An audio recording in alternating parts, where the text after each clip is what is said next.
Hi, my name's Helen Johnson and I'm a contemporary artist with a strong interest in landscape painting.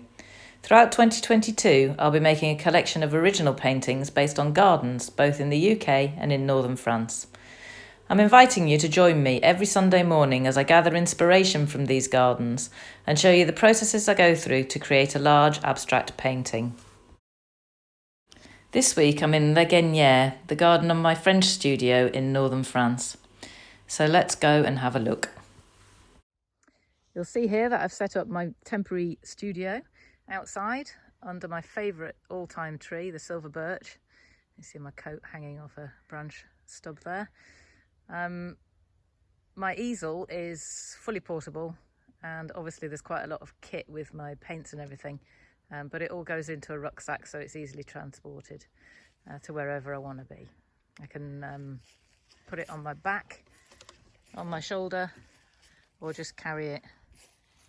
So it's got a thing here where it's got an actual handle. I can carry it with me. So the things that I'm interested in this garden in particular are shapes and colours. Today is a particularly dull day, but ordinarily it would be when the sun shines, the light is just quite magical here. But I've focused here on this tree. I don't know what type of tree it is, and it's the depths of winter at the moment, so there's no leaves on it. But I'm particularly interested in that big sort of knotty lump in the middle, which makes a really quite interesting shape, especially when you're looking at turning things into abstraction.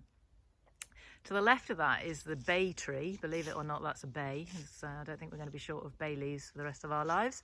But it is, again, a huge, great big shape in the middle of the garden. And then to the left of that is an English walnut tree. Again, no leaves or anything at the moment, so not necessarily that interesting. But in terms of interest to me and what it means to me, I'm really quite fond of this tree too. So in the summer, I came and removed all ivy that was growing up its trunk and potentially killing the tree. So hopefully it'll survive. You can see, if you look closely up there, there's still some ivy attached. So these are the sorts of things that are actually interesting to me, and the things that I will try to incorporate in my painting when I finally get there. I'm just going to give you a little bit of a panoramic round there. And then back again. This is the hedge that borders the site. You come all the way around. You can see it's very rough and sort of natural looking, this garden. It's basically a kind of orchard with scrubland, and the idea will be that we'll eventually plant it as a wildflower meadow, but we're not quite there yet. So what I'm interested in this whole garden series that I'll be doing. So I'll be talking to gardeners and their gardens, in their gardens rather, throughout the year, and asking them what's special to them. You can see the house there in the distance, and whilst obviously the house is special, it's kind of not really what I'm interested in. It's the garden that is what's key to me. So here we are now back at my easel, and I'm going to start sort of mapping out some of the things that have been in my mind whilst I've been walking around and talking to you.